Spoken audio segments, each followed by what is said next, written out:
As the investigation continues to go on regarding the attempted assassination of presidential candidate and former President Donald Trump on the 13th of July in Butler, Pennsylvania, things continue to take very strange turns. And in fact, now then the investigation and the whole situation really is starting to expand, and not just about what happened with the Secret Service, not just what happened on the ground, though is continuing to go on.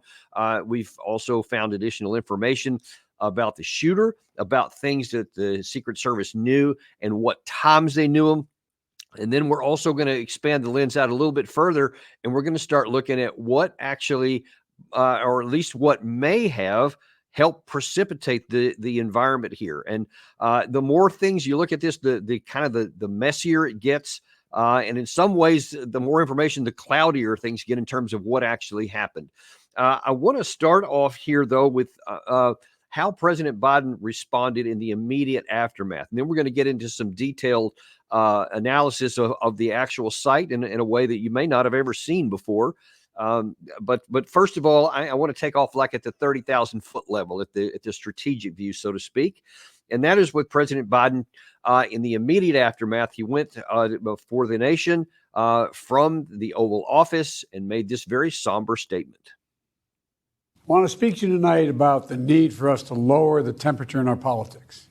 And to remember, while we may disagree, we are not enemies. We're neighbors, we're friends, co-workers, citizens, and most importantly, we're fellow Americans.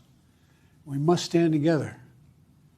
Yesterday's shooting at Donald Trump's rally in Pennsylvania calls on all of us to take a step back, take stock of where we are, how we go forward from here.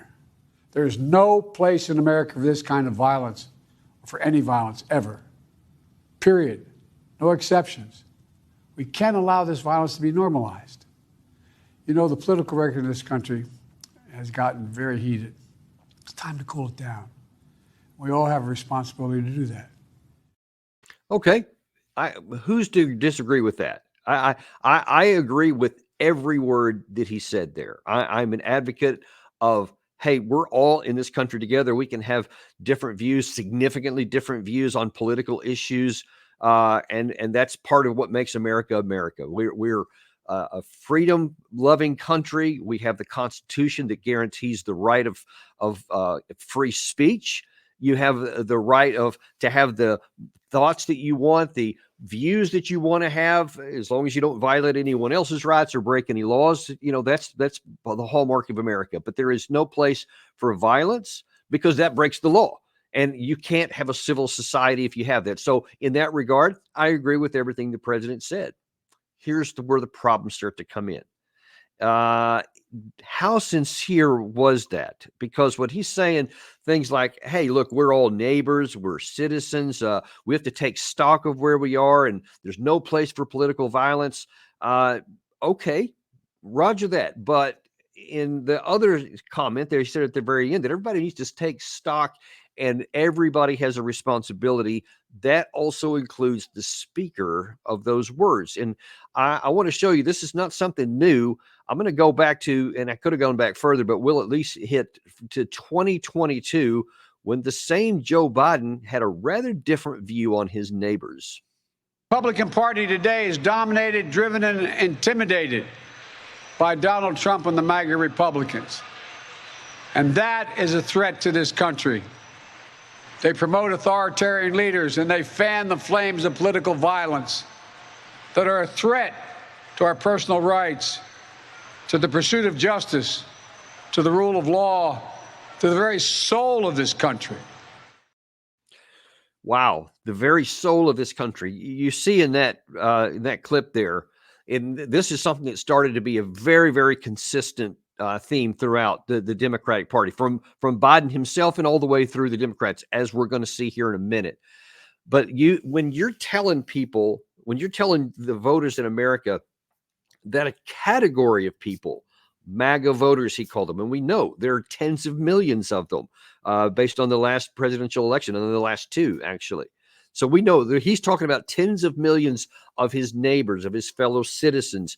And he's saying that they, and led by Donald Trump, are a significant threat to the soul of America, and that they are a danger to the entire democracy. Now, when you start to build up that kind of mental imagery in the minds of some Americans, especially those that support you, what do you think that they're going to start to think? Now, I know that his primary intent was to say, hey, vote for me, don't vote for him.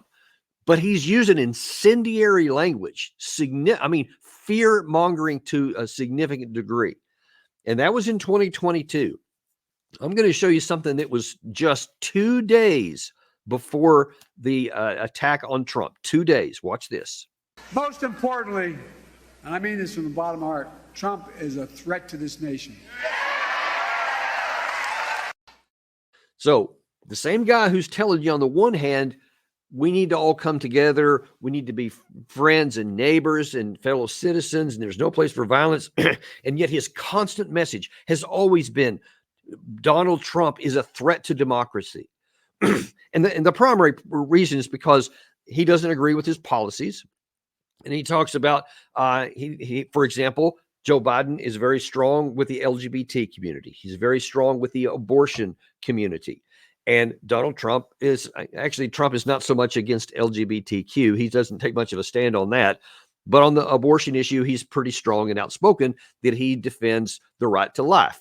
So that is anathema to President Biden. So he constantly states that as a threat to democracy and a threat to your rights, etc., because he has a different political view. It's not just limited to President Biden. Here is Representative Richmond on 7 July, so less than a week before the attack. He had some pretty strong terms for Trump as well. You're going to see him, and you're going to see the vice president out there making a case for why, one, they deserve to be reelected, but two, the threat that Donald Trump poses to our democracy. So if you see that it's continuing on, it's not just I'm a better candidate, President Biden is a better candidate, but he's a threat to democracy. So you're raising the alarm bells, and you can see where someone who is misguided could say, gosh, we better take some action on that. Now, let me point out right here, at this point, we don't have any idea what the motive of this shooter was, the guy who's been accused of shooting him, the guy that was killed on top of that building. All we know is that he was a loner. He didn't have a lot of friends. Not typically the thing that turns into a shooter. He had no criminal record. He had no evidence of doing anything wrong before that. No evidence of political hypersensitivity to anyone, love for or hate against anyone else. So it's unclear that any of these things had any impact on him, but you can see that it certainly can. And I'm going to show you one more view from a different representative, Representative Meeks, which is one of the stronger terms against Trump that I have that should raise a lot of alarm bells. Donald Trump cannot be president again. He's an existential threat to democracy. Now, what I think, thank God, Democrats are not Republicans. Republicans just flock in one line. That's something that endangers democracy. That's what happened in the 1930s. The Germans just walked in line with Hitler and Stalin. They just walked in line. Democrats like to speak and think on behalf of the constituencies that they represent. Okay, so he's telling you there in emphatic terms that Donald Trump, the individual, is an existential threat to democracy. That is very, very incendiary terms. He also stated he cannot be president.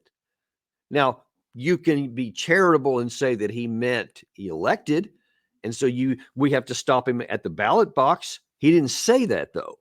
He just said an existential threat. That's what you use of someone, a mortal enemy that could destroy your nation, like actually Hitler during World War II, especially to European nations. He was an existential threat to that. Then he actually goes as far as to cite Adolf Hitler and Joseph Stalin. So you're now directly tying Trump to two murderous tyrants who were eventually actually with Hitler was eventually killed in his bunker. He took his life, but just before the Soviet troops had arrived there, and many people attempted to assassinate Hitler. And to Joseph Stalin, who was probably even more of a mass murderer than Hitler was in terms of the number of people. Even his own people were killed, tens of millions of people. Now, when you try to compare a political opponent in your country with a mass murderer of another era, then and everyone that you're saying that to, I mean, it's like dog whistle terms.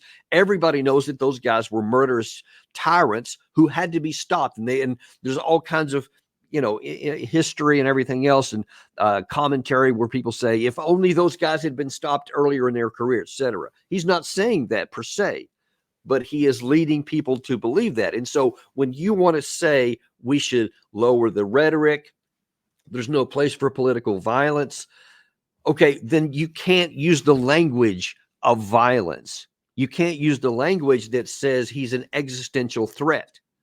That's just something that's going to have to, that's got to be addressed. And Biden's words after the event were right. That does need to go away. It does not have any rightful place in America. And let me be clear.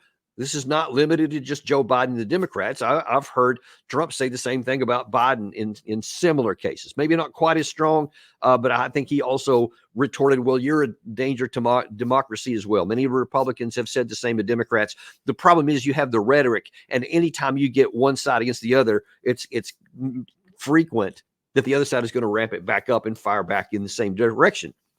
All of that goes to continuing to exacerbate the feelings and the division that is in the country. And look, there were, I remember there were plenty of polls even before the 2020 election where you looked at both Republicans and Democrats, and both of them had increasing, especially over the previous decade, increasing levels of recognition or belief that it might be okay under some circumstances to use violence in pursuit of political outcomes. So those numbers are going up. These kinds of things just feed into it. And now then that we've had Donald Trump with an assassination attempt, the flames are even higher. And especially now on the right, because many of them, they believe that this was staged by the administration. They don't believe that it was just this one-off kid who didn't seem to have any history. There's no evidence for it, at least none that's been presented so far, but a lot of people are believing it anyway because of the heightened tensions that already exist on both sides of the political aisle. This is not good for America, and something that we need to get a firm handle on. And we need to start pouring water on these kinds of things and putting the fires out, not continuing to ramp up. But right now, especially because there's so many things that are still coming out, and new information seems to come out by the day about what happened here. A lot of frustration, especially with many of the Republicans, and a lot of this has fallen on the director of the Secret Service, Kim Cheatle, and a lot of that is really justified based on the evidence. So let's look at some of that here. First of all, this is from Jesse Waters. I think it was last night, talking about some of the new information on timing that came out. We're learning that the gunman was on law enforcement's radar for 3 hours, and the Secret Service designated Crooks a threat 10 minutes before Trump took the stage. And the Secret Service never said, Mr. President, don't go out there. They let Trump take the stage anyway. And 8 minutes later, he was shot. Now, that's a legitimate question that deserves a legitimate answer from the director of the Secret Service. Now, obviously, she wasn't on site. She's not the one that was in charge of the tactical situation there. But as she says in a video we're going to see in a second ago, she is the top, and she either has to give an answer or she's got to find it for him. But what you can't do is to say nothing and to keep quiet on this, especially among representatives, which she's not been forthcoming. And you're going to see in a minute just how angry that's made a lot of them as well. But first of all, I want to stick with what Jesse said there about the timing and about people knew. Apparently, he was on the radar up to 3 hours earlier. And then also some new information coming out that somebody had seen the crooks there actually almost an hour before the event started, before Trump started speaking. Watch this. This video is taken by a man who was attending the Trump rally with his teenage son. He did not want to be identified. If you look closely, you'll see a person in the background. The timestamp is 5:06. The video appears to show Thomas Crooks lurking near a building just past the secure perimeter of the event itself. As it pans to the crowd, you'll notice law enforcement vehicles stationed in the area as well. As the camera moves back toward the building, Crooks appears to be seen again. Law enforcement sources have said people saw Crooks near the event and reported him as suspicious.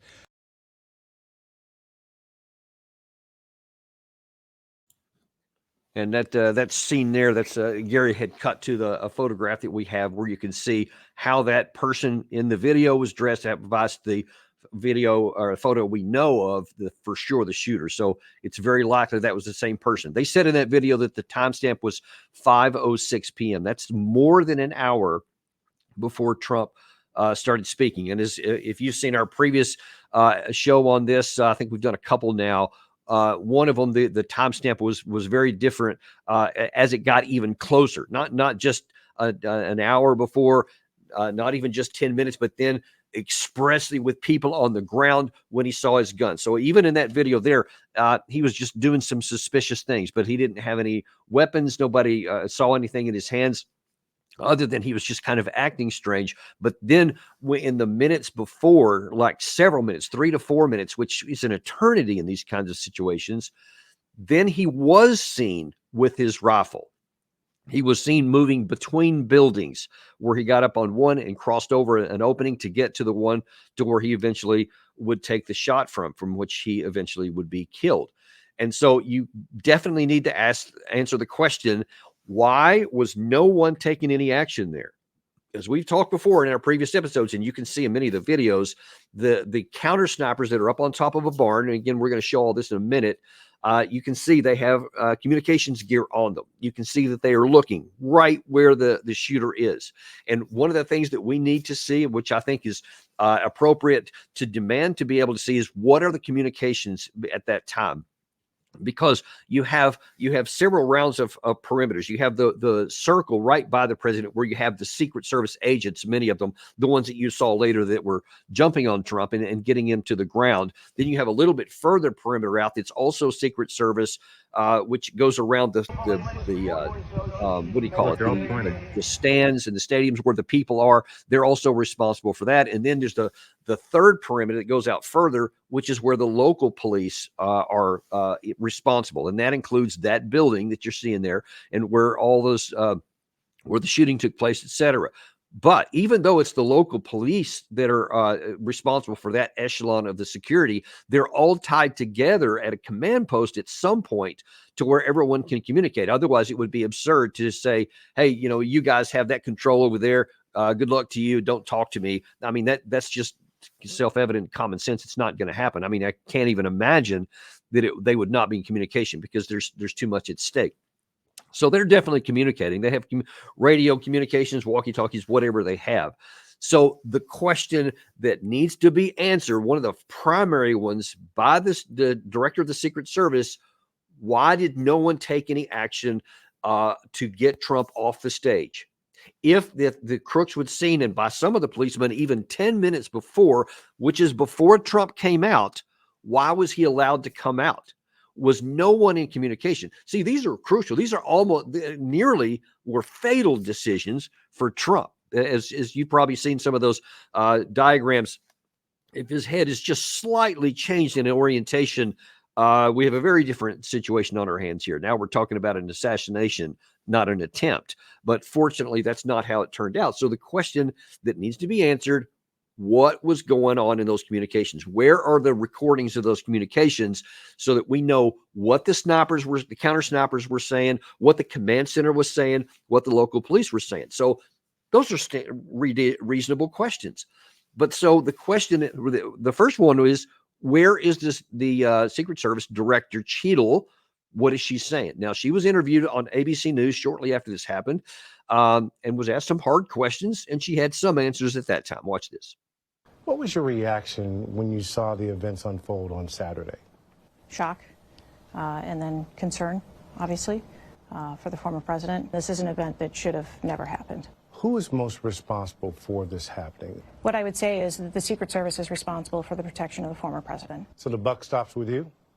The buck stops with me. I am the director of the Secret Service. It was unacceptable, and it's something that shouldn't happen again. The president and Homeland Security Secretary said today they had 100% confidence in you, but there are some members of Congress calling on you to resign. I appreciate the Secretary's comments, and we're going to continue to be transparent and communicate with people. Yeah, continue to be transparent and communicate with people. That's what's appropriate. That's what especially members of Congress are asking for, and what's not happening. There was a briefing, I think day before yesterday, no, Wednesday. Yeah, it was yesterday, where a number of members of the Senate and I think the House were with several members of the administration, to include Cheatle, and they were asking lots of hard questions, and they were not getting answers. And it was around that time that you saw, Gary, if you can put that one headline up there, the Speaker of the House is saying, look, based on what we've seen so far, I think that I think she should resign because she's not given any answers here. And in this article here in the Associated Press, it was reported that many of the senators were angry because they're asking questions and she's literally not even answering the questions. Not that she's not giving good answers. She's not given any answers at all. And some of the senators who were in that meeting and were getting very agitated at not being able to get basic questions. Look, I'm just a guy who's making a video here. I'm doing some assessments from, hundreds of miles away from where this thing happened. But someone who's an elected representative has the standing to ask and demand and expect to get answers from it. So when she didn't give that, there was an extraordinary engagement last night. So hours after that non-briefing that she was given, where three senators kind of cornered Cheatle, and wow, watch this.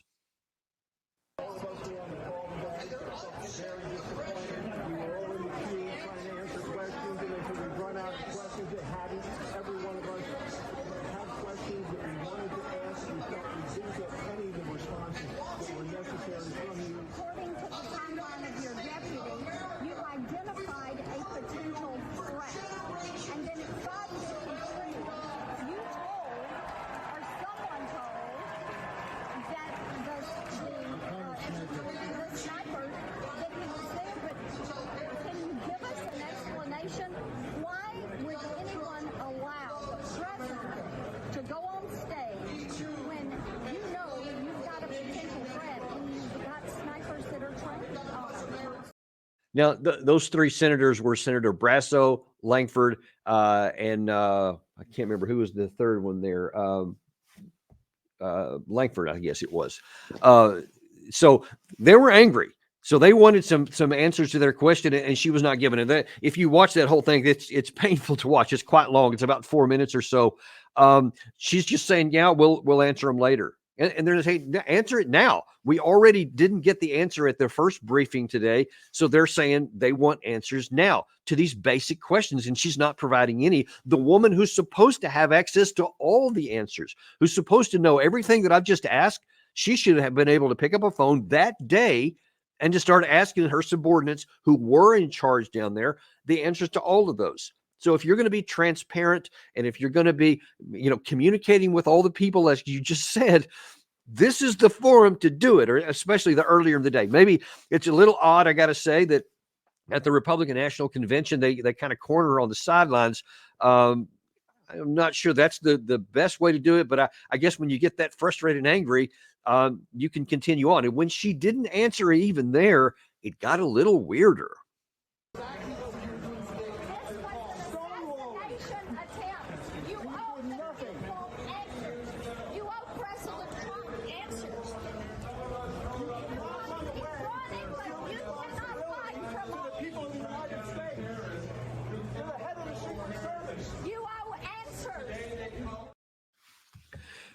So yeah, that's a little unusual to see members of the Senate. The Senate is supposed to be the more, noble and decorum body rather than the House, where some of the representatives maybe get a little bit more excitable.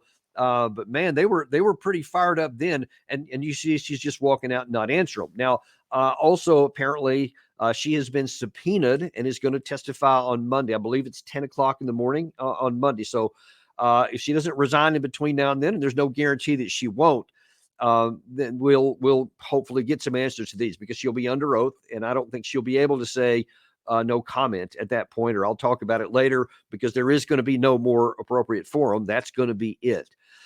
And, a lot depends on those answers, at least as far as providing some kind of information about why there was so many failures. And I want to show you something on here. I want, aside from not getting answers to those critical questions that I've already asked here, I want to show you a little bit here. And I'm going to use Google Earth. We were able to manipulate some things around here, and I can show you on the screen exactly what was going on and why there was so many problems. And if they're not already on the list, these are some of the questions that need to be asked. Now, actually, Gary, if I can get you to pull up that one diagram that kind of shows where everything is on the ground, and it has that photograph that depicts it. So this right here is the building complex that I'm going to show you in a second, where the shooting took place. That red dotted area is the location of the shooter, where he was eventually killed. That line in the middle there is the Pentagon. There was a slight slope to the roof there, but not enough to hide him. He was able to see the target from there.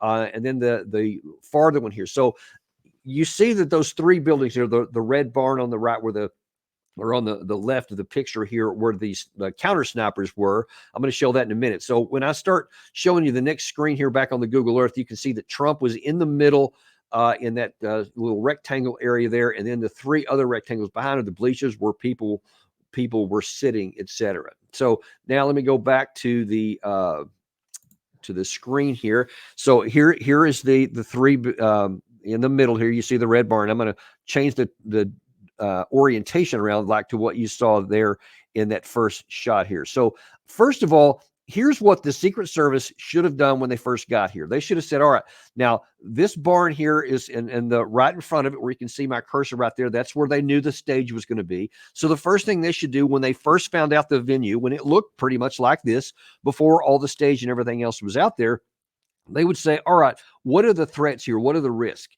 And you can see that it's a wide open flat area, and there's some trees and whatnot in the back, but that's not an issue, because you're going to be protected by these three buildings here. So you don't have any concerns about that. So then the question is, what do you have in the foreground? So, first of all, on the right here, you see this is the building where eventually the shot was actually taken for. So that's really close. And you have some trees in the way here. So that really means only from about right here. You also have some trees here. So this part of this building is the only thing that's going to have line of sight to where the stage is going to be. That's one area there. Then there's also this building right here, this small rectangular building, and then this other one over here. But as you can see, when I change the angle here, this one is actually it kind of on stilts. It's really just a almost like an outdoor garage. So no one's going to be able to get around here without being seen. So that's not that much of a risk here.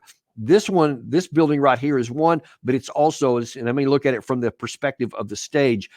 You see that it would be really hard to even get on this roof, because this actually is a pretty significant slope, and you're completely exposed. You can't even get to the building unless, you would be visible the entire walking up there. So that's not a particular threat here. Then you get a little bit further, this here, and now then these building complexes in the far distance. And I want to show you the distances that are involved here. So this particular one, so the stage is roughly here.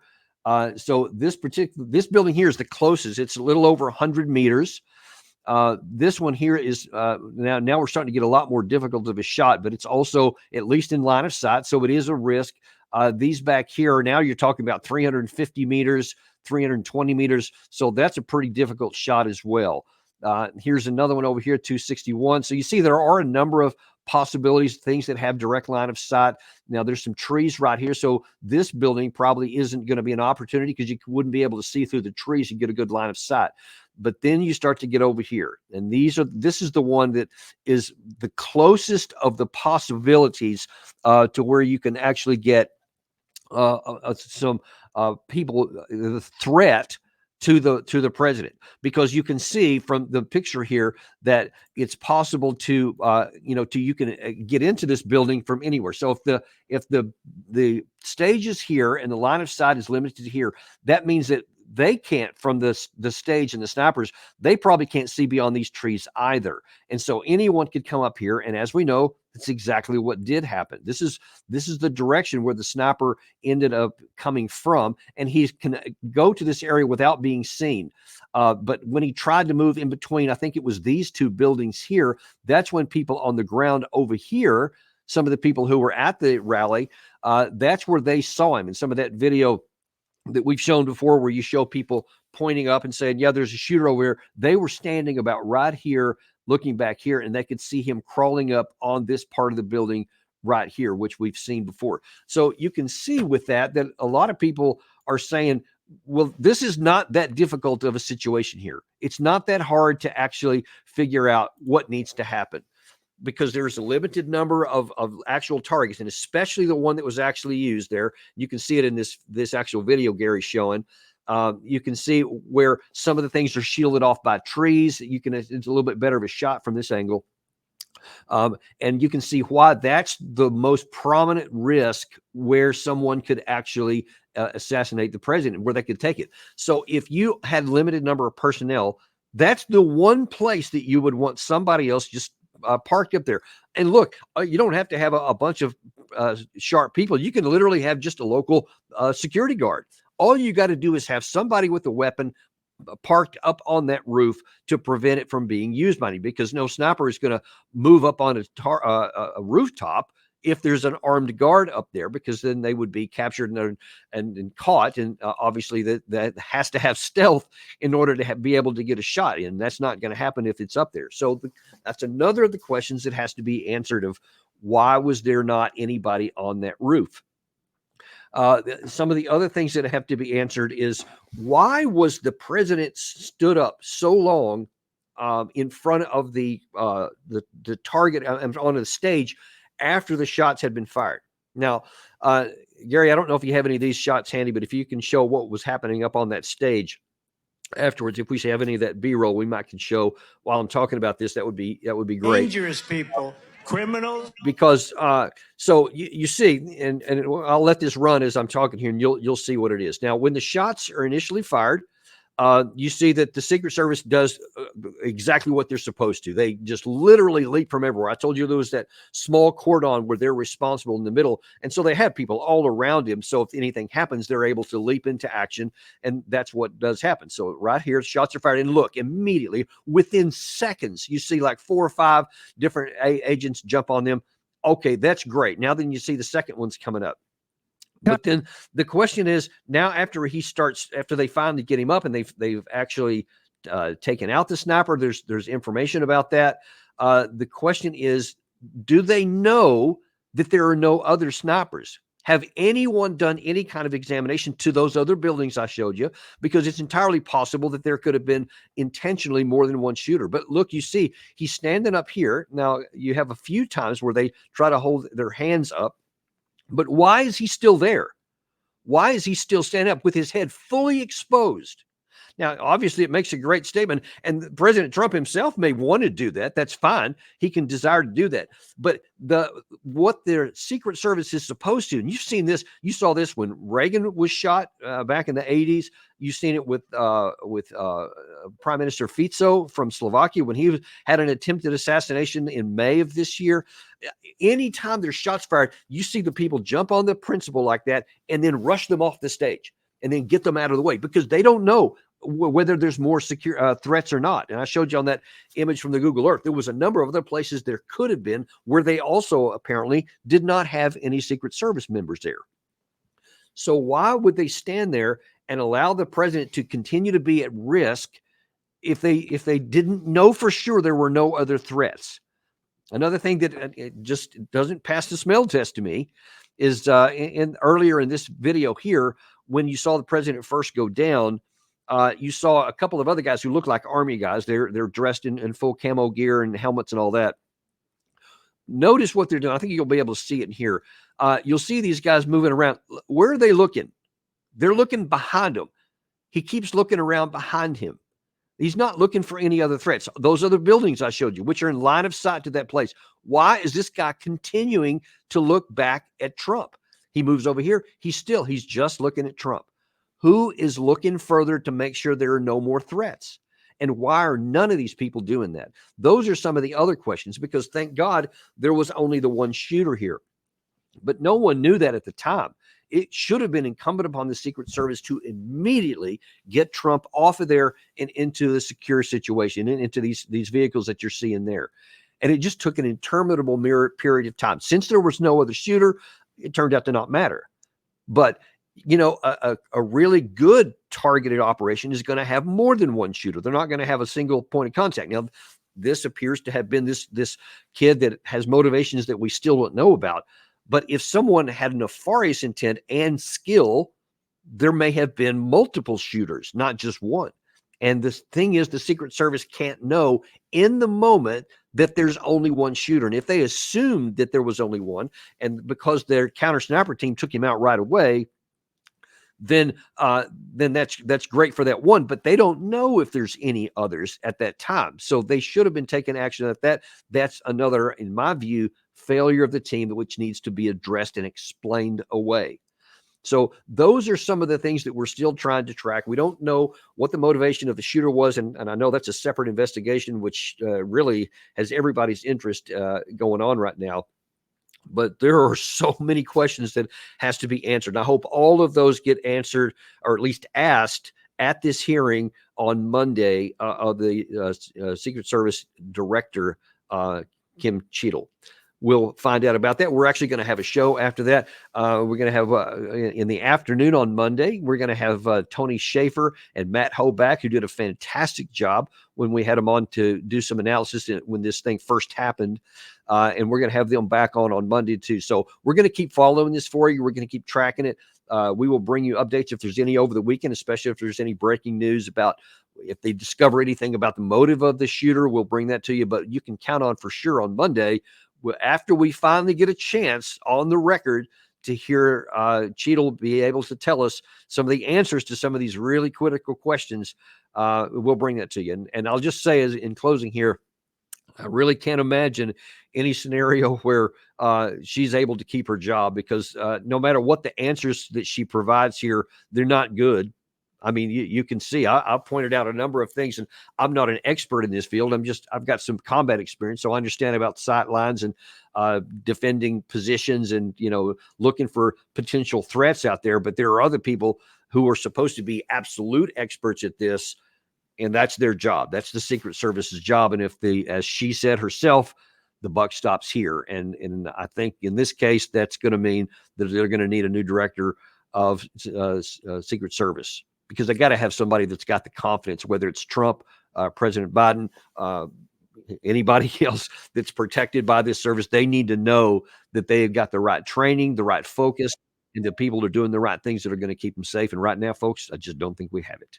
Well, that's all we have for you today. We're going to continue to bring you the truth as things come about, because we are unintimidated and uncompromised to bring you the stuff that you need, no matter what it is, no matter where the information leads or anything else like that. You can count on getting the truth here, and we will see you on the next episode of Daniel Davis Deep Dive.